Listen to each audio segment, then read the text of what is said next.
भाद्रपद महीने के शुक्ल पक्ष की तीज को हरितालिका तीज व्रत किया जाता है। इसमें भगवान शिव और माता पार्वती की पूजा अर्चना की जाती है। कहते हैं इनकी पूजा से महिलाओं को अखंड सौभाग्य का वरदान मिलता है। इस बार हरितालिका तीज पर बहुत ही शुभ संयोग बन रहे हैं जो महिलाओं के सौभाग्य में वृद्धि करेंगे। इन संयोग में व्रत बहुत ही फलदायी होगा। तीज के दिन रवि और इंद्र योग में पूजा होगी। साथ ही चित्रा और स्वाति नक्षत्र का निर्माण हो रहा है। तो आइए सुनते हैं हरितालिका तीज की व्रत कथा। कथा के अनुसार माता पार्वती ने भगवान शिव के लिए कठोर तपस्या की। दरअसल माँ पार्वती का बचपन से ही माता पार्वती का भगवान शिव को लेकर अटूट प्रेम था। माता पार्वती अपने कई जन्मों से भगवान शिव को पति के रूप में पाना चाहती थी। इसके लिए उन्होंने हिमालय पर्वत के गंगा तट पर बचपन से ही कठोर तपस्या शुरू की। माता पार्वती ने इस तप में अन्न और जल का त्याग कर दिया था। खाने में वे मात्र सूखे पत्ते चबाया करती थीं। माता पार्वती की ऐसी हालत को देखकर उनके माता पिता बहुत दुखी हो गए थे। एक दिन देवर्षि नारद भगवान विष्णु की तरफ से पार्वती जी के विवाह के लिए प्रस्ताव लेकर उनके पिता के पास गए। माता पार्वती के माता और पिता उनके इस प्रस्ताव से बहुत खुश हुए। इसके बाद उन्होंने इस प्रस्ताव के बारे में माँ पार्वती को सुनाया। माता पार्वती इस समाचार को पाकर बहुत दुखी हुई क्योंकि वो अपने मन में भगवान शिव को अपना पति मान चुकी थीं। माता पार्वती ने अपनी सखी को अपनी समस्या बताई। माता पार्वती ने शादी का प्रस्ताव ठुकरा दिया। पार्वती जी ने अपनी सखी से कहा कि वह सिर्फ भोलेनाथ को ही पति के रूप में स्वीकार करेंगी। सखी की सलाह पर पार्वती जी ने घने वन में एक गुफा में भगवान शिव की आराधना की। भाद्रपद तृतीया शुक्ल के दिन हस्त नक्षत्र में पार्वती जी ने मिट्टी से शिवलिंग बनाकर विधिवत पूजा की और रात भर जागरण किया।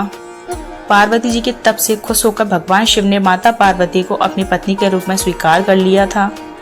कहा जाता है कि जिस कठोर तपस्या से माता पार्वती ने भगवान शिव को पाया, उसी तरह इस व्रत को करने वाली सभी महिलाओं के स्वास्थ्य की उम्र लंबी हो और उनका वैवाहिक जीवन खुशहाल रहे।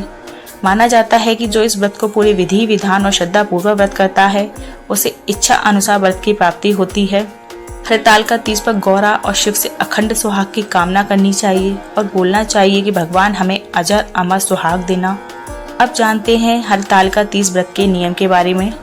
इस व्रत को तीज में रखा जाता है, लेकिन इसका पारण चतुर्थी तिथि के सूर्योदय में किया जाता है। अगर आपकी शादी के बाद आपका पहला तीज व्रत है तो अच्छे से नियम पता कर लें, क्योंकि जिस तरह पहली बार रखेंगी उसी प्रकार हर साल रखना होगा। इस व्रत को एक बार रखा जाता है तो जीवन भर रखना होता है। किसी भी साल इसे छोड़ नहीं सकते हैं। तीज व्रत में अन्न, जल और फल 24 घंटे कुछ नहीं खाना होता है। इस व्रत को पूरे श्रद्धा भाव से करें और भगवान शिव पार्वती का जागरण करें और सोए नहीं।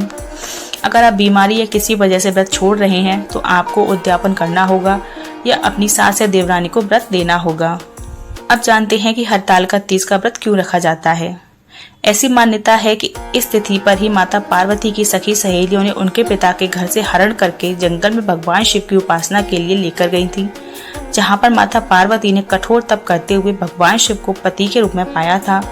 हरितालिका तीज पर सुहागन महिलाओं को अखंड सौभाग्यवती और जीवन में सुख सुविधा और संपन्नता का आशीर्वाद प्राप्त होता है।